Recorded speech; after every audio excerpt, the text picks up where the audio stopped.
Anda dan saya harus menapaki jalannya untuk menikmati penderitaannya.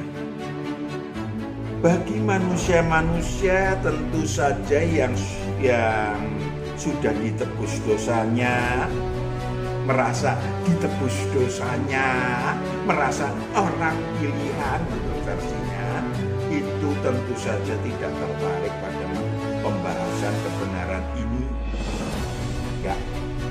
Ya pasti. Gembala dengan roh kita, nanti Tuhan akan memberikan kebenaran, syarat perdamaian. Nama kata lain adalah saudaraku yang terkasih, kita jumpa lagi pada hari ini, saat ini, untuk membahas masih tentang Paskah. Menapaki jalannya dan menikmati penderitaannya. Agak aneh. Tapi kita akan menyaksikan satu buah lagu pujian terlebih dahulu sebelum kita melanjutkan.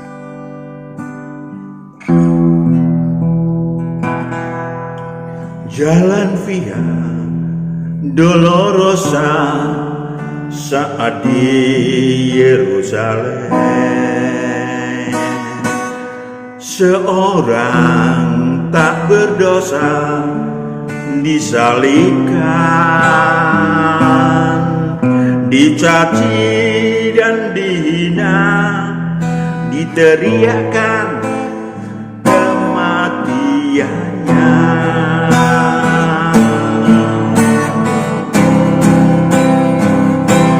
Dia disiksa dan didera, dicambuk di tubuhnya, mahkota duri pada kepalanya, dipikunya salibnya, dia melangkah menuju Kalvari.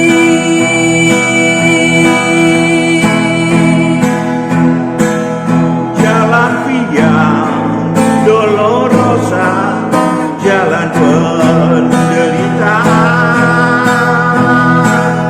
Yesus Kristus, domba Allah, disalib.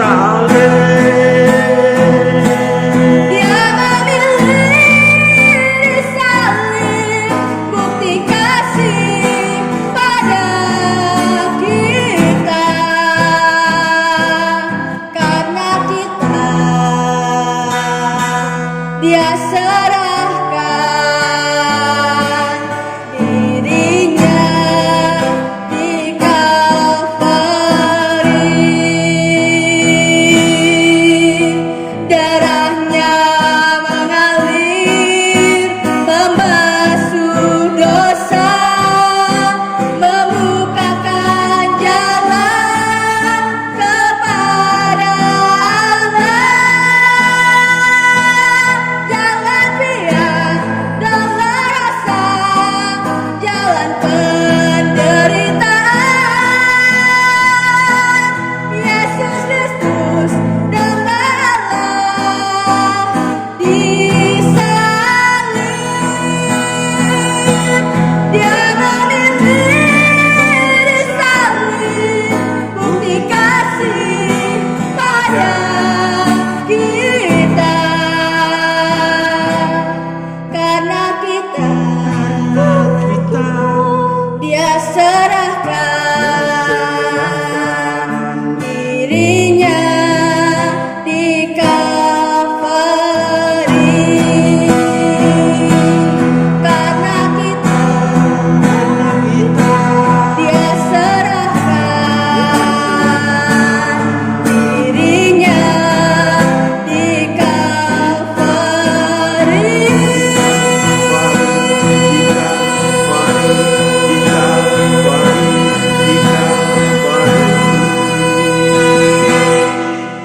Saudaraku yang kekasih, tentu saja kita tidak lagi menangisi penyaliban anak manusia yang 2000 tahun yang lalu. Yang lalu biarlah berlalu. Walau terenyuh jika mengingatnya, bayangkan apa yang disebut sebagai manusia, anak manusia atau manusia Yesus 100%. Yang saat diperintahkan oleh Allah untuk minum cawan dan menyampaikan dengan ketakutan bahwa cawan itu kalau boleh berlalu kecuali kehendakmu yang terjadi. 3 kali sang anak manusia mengajukan permohonan, tetapi saudaraku yang kekasih, Allah Bapa tetap menyatakan laksanakan. Ya, kalau kita bayangkan bagaimana dia harus memikul salib yang beratnya sekitar 136 kg sejauh sekitar 600 meter sampai terjatuh 3 kali. Sepanjang jalan itu pun penuh dengan apa yang disebut sebagai pukulan dan cambukan yang sangat menyakitkan. 121 cambukan sekitar demikian dan 726 luka. Belum lagi saudaraku sakit hati, sakit atas mereka yang menghina, atas mereka yang memaki, meludahi. Padahal manusia-manusia itu sudah ditolongnya. Banyak mereka yang sudah ditolongnya, disembuhkan penyakitnya. Saudaraku yang kekasih, itulah perjalanan menuju Bukit Golgota. Belum lagi paku yang sepanjang sekitar 18 cm atau 12 sampai 18 cm yang memaku tangannya, 12 cm yang memaku kakinya, 18 cm untuk menopang tubuhnya, tubuh manusia Yesus yang 80 kg. Wow, yang selama sekitar 3 jam dia harus menderita di kayu salib, menyakitkan dan merenyuhkan. Tetapi judulnya kenapa menapak jalannya menikmati penderitaannya, Pak Matius? Apakah harus ngikutin jalan salib kemudian kita harus memikul salib? Kita harus dipaku di kayu salib? Bukan itu. Itu kita menderita secara fisik. Tapi yang kita harus menapaki jalannya adalah secara ilahi, secara makna kebenarannya. Mengapa anak manusia atau anak domba menderita demikian mengerikan? Sesungguhnya sejak calon anak-anak Allah, roh saya dan roh saudara turun ke bumi, hal itu sudah kita ketahui. Amin. Sudah kita ketahui. Wahyu 5 ayat 6. Wahyu 5 ayat 6. Maka aku melihat di tengah-tengah takhta dan keempat makhluk itu, dan di tengah-tengah tua-tua itu berdiri seekor anak domba. Berdiri seekor anak domba sebagai gambaran. Seperti telah disembelih. Seperti telah disembelih. Bertanduk 7 dan bermata 7. Yes. Saudaraku yang kekasih. Saudaraku yang kekasih. Lanjut, habisin dulu. Itulah ketujuh roh Allah yang diutus ke seluruh bumi. Yes, bersama-sama dengan sang anak domba yang kelak, pada waktu itu kelak ya, yang 2000 tahun yang lalu disembelih. Ada Roh Kudus, 7 roh Allah yang luar biasa. Ada yang malaikat terang dan malaikat statis, dan saudara, roh saya dan roh saudara ada di situ untuk turun ke bumi bersama-sama. Amin. Memang beberapa ratus tahun sebelum Masehi pun telah dinubuatkan ya bahwa dia akan menderita di kayu salib. Ya, kepada Nabi Yesaya dalam Mazmur dan seterusnya. Mengapa dia harus menderita sekali lagi?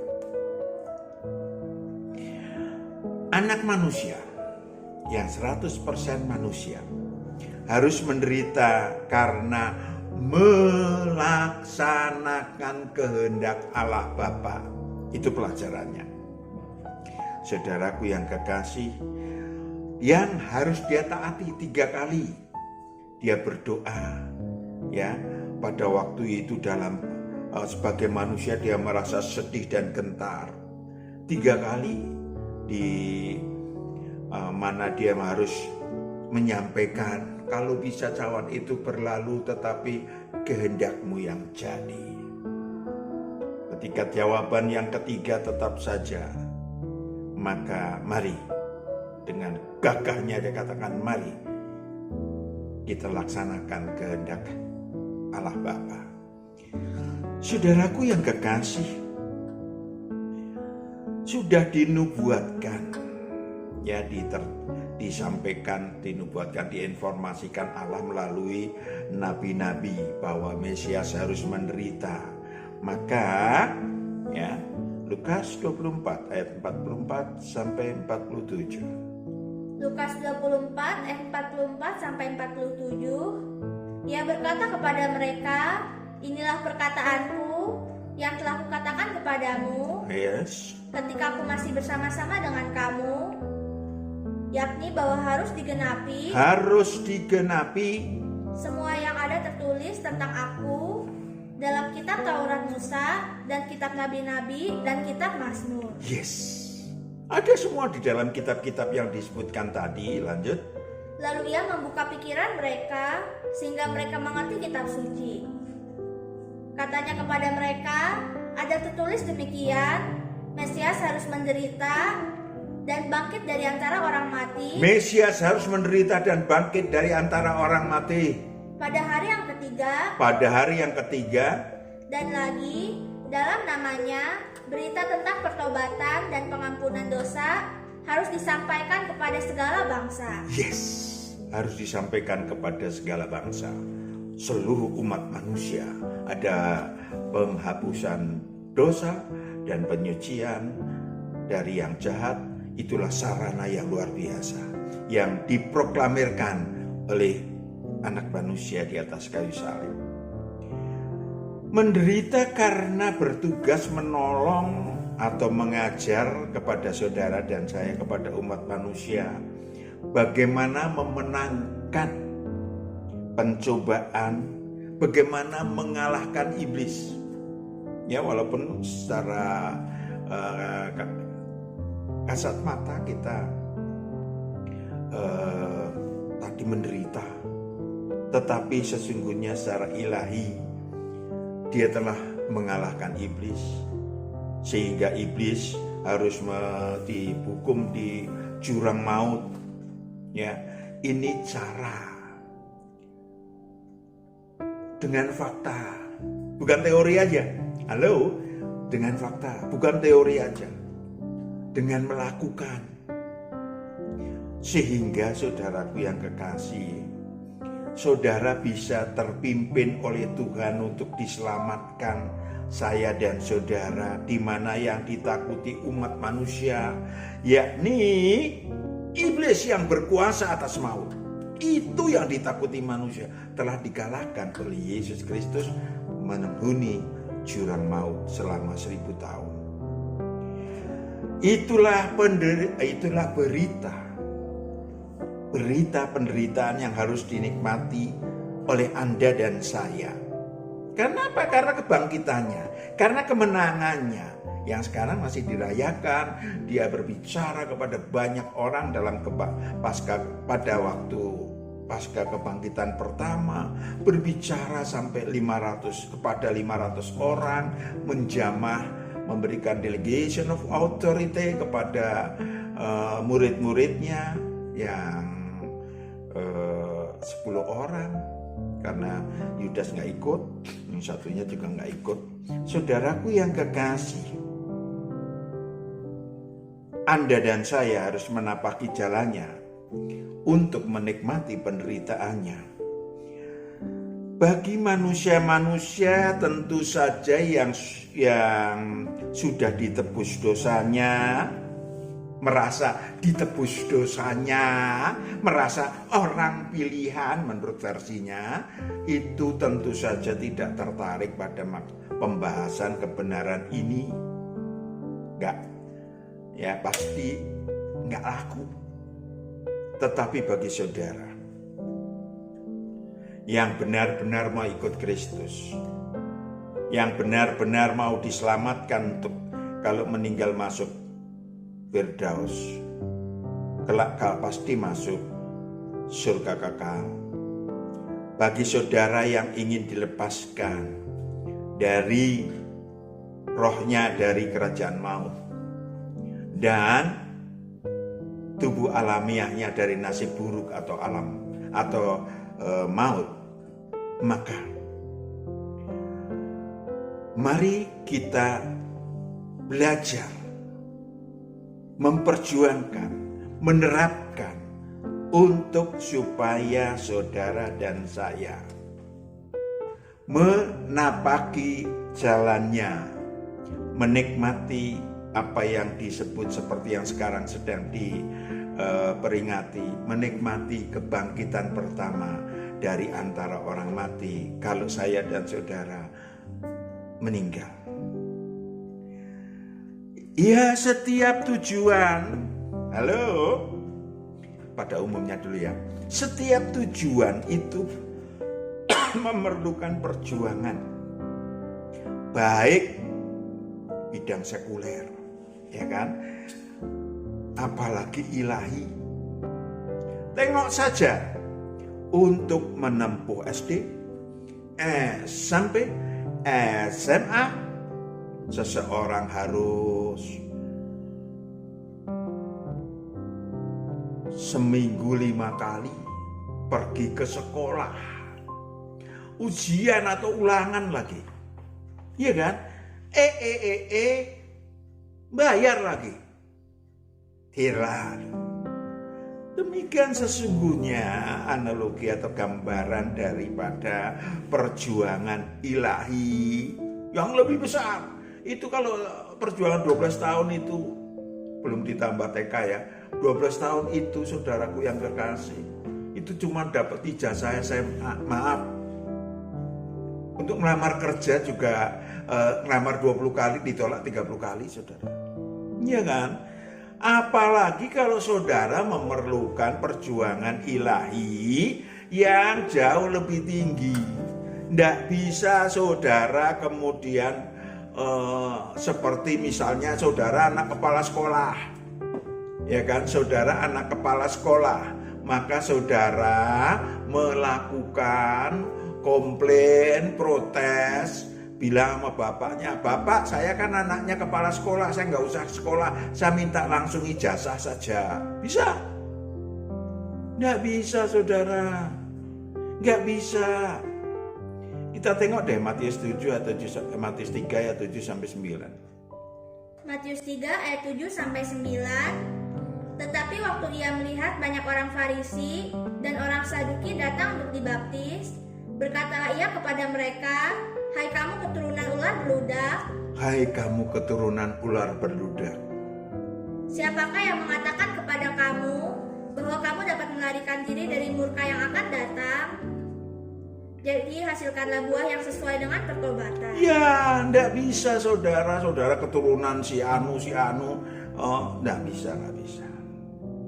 Dan janganlah mengira bahwa kamu dapat berkata dalam hatimu, "Abraham adalah bapa kami."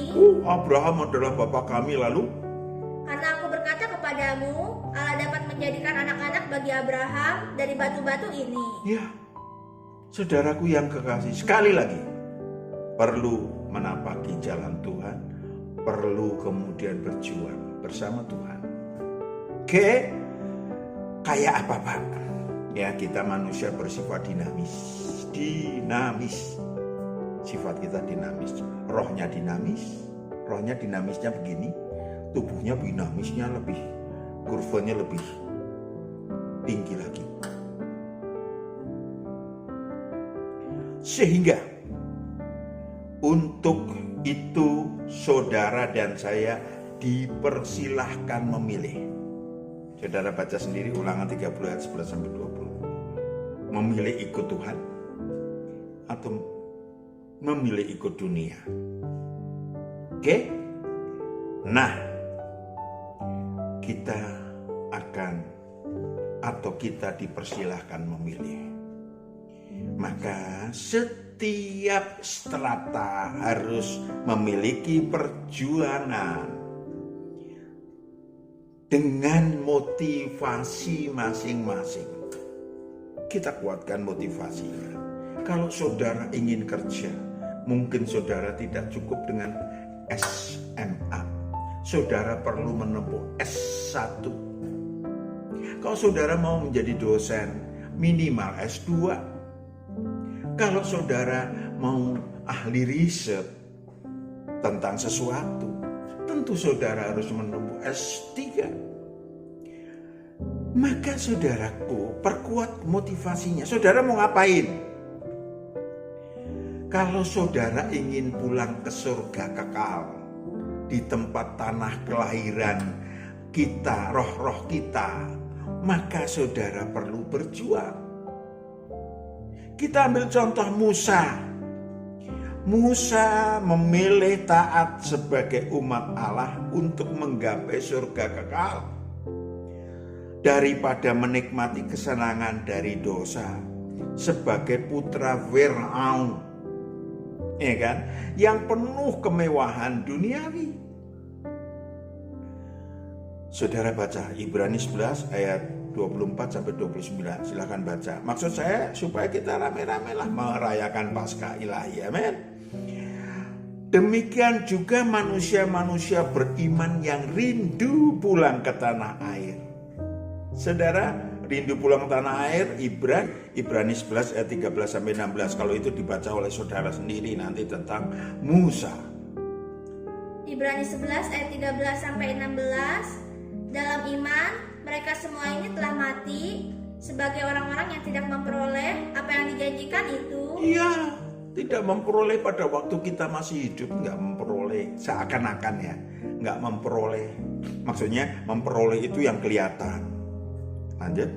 Tetapi yang hanya dari jauh melihatnya dan melambai-lambai kepadanya dan yang mengakui bahwa mereka adalah orang asing. Mereka adalah orang, perhatikan, mereka adalah orang asing, nabi-nabi dan ya, imam-imam Allah yang betul-betul sungguh-sungguh beriman.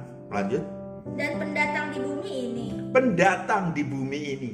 Itu namanya sadar manusia bahwa saudara dan saya beda dengan binatang. Binatang berasal dari bumi. Kalau kita, roh kita berasal dari surga. Tubuh alamiahnya memang berasal dari bumi. Lanjut.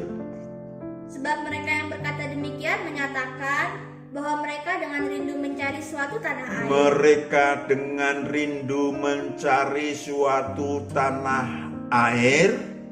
Dan kalau sekiranya dalam hal itu mereka ingat akan tanah asal yang telah mereka tinggalkan, maka mereka cukup mempunyai kesempatan untuk pulang ke situ. Yes.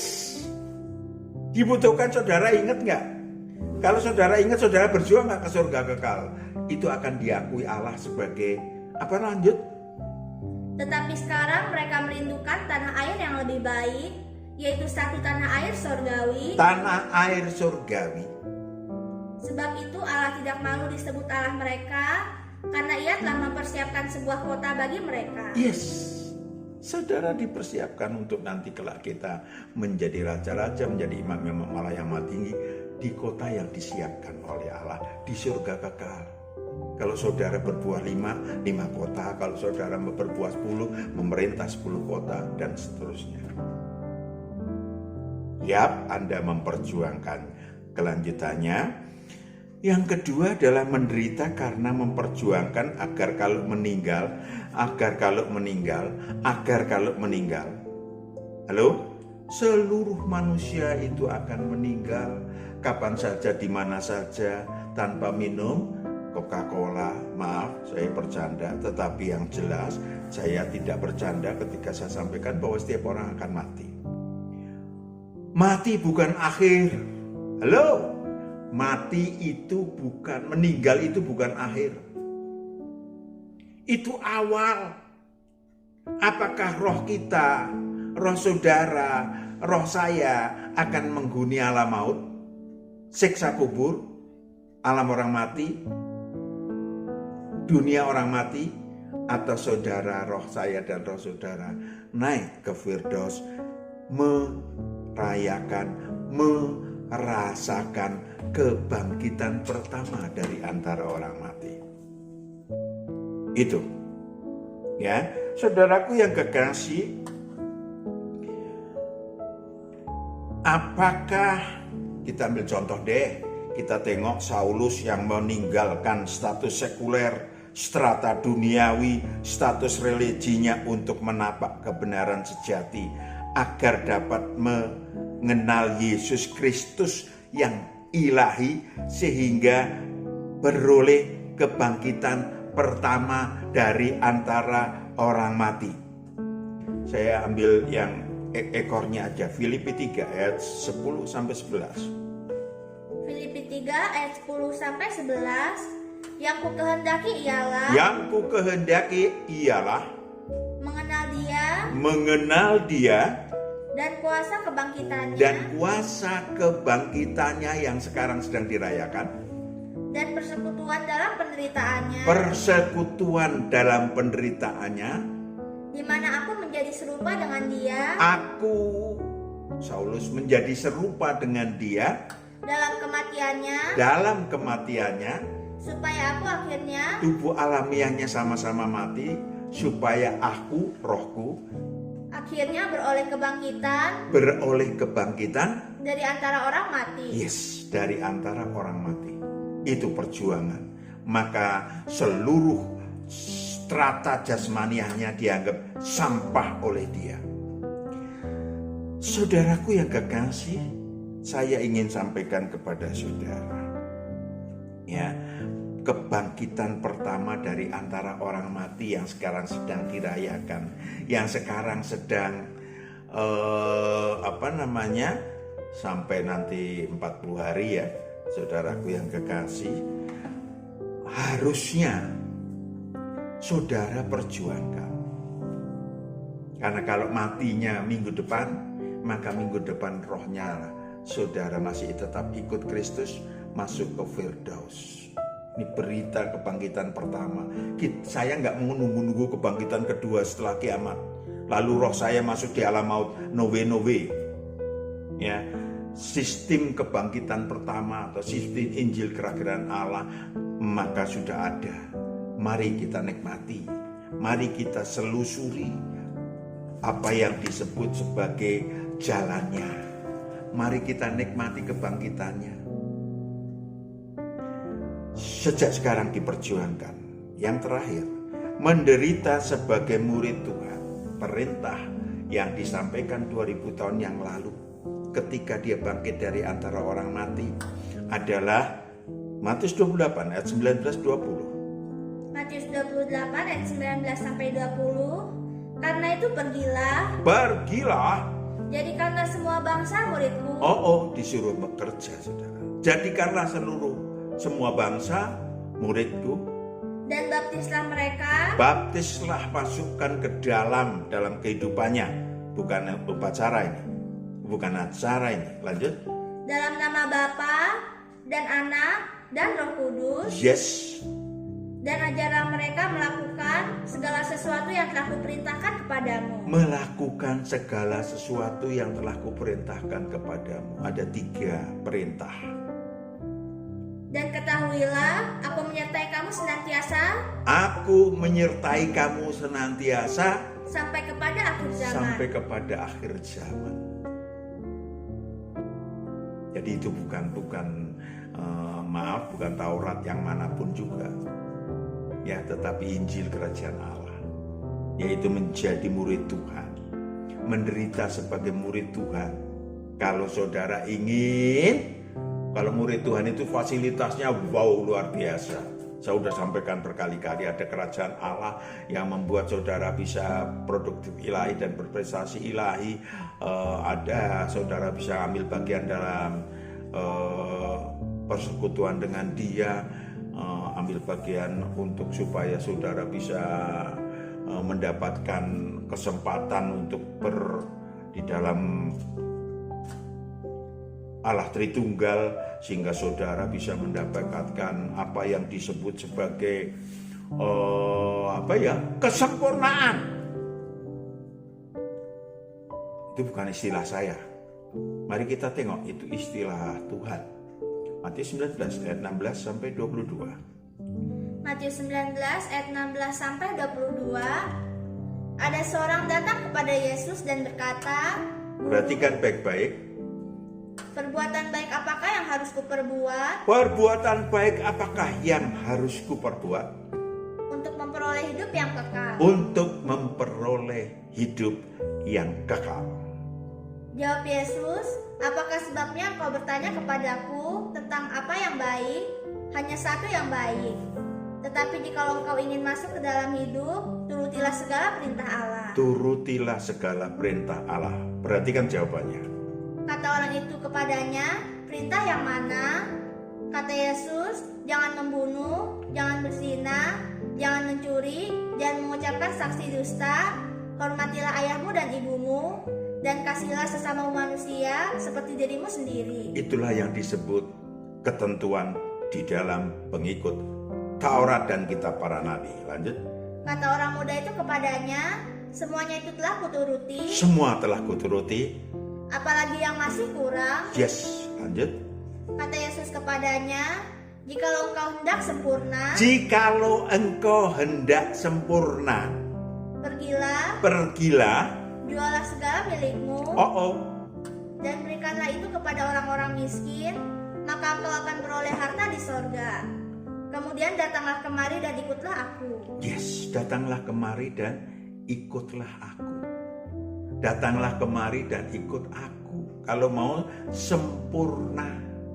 Sudah tahu ya jelas bedanya antara Taurat dan kitab para nabi. Kalau bisa mau naik strata untuk sempurna yang lebih tinggi, maka perjuangannya adalah ikutlah aku. Ikutlah aku. Lanjut. Ketika orang muda itu mendengar perkataan itu, pergilah ia dengan sedih, sebab banyak hartanya. Sebab banyak hartanya.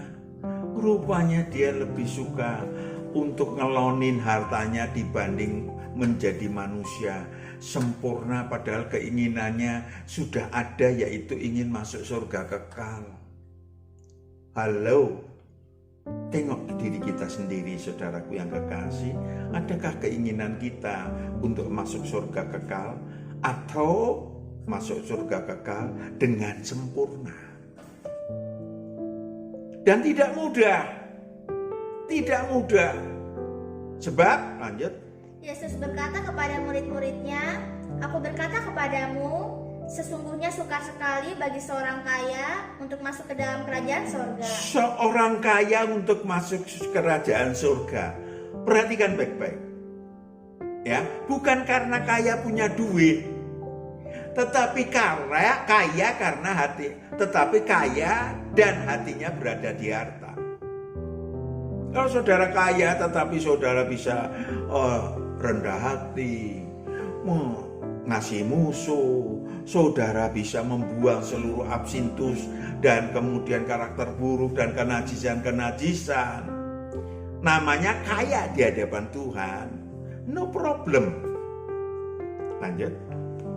Sekali lagi aku berkata kepadamu, lebih mudah seekor unta masuk melalui lubang jarum daripada seorang kaya masuk ke dalam kerajaan Allah.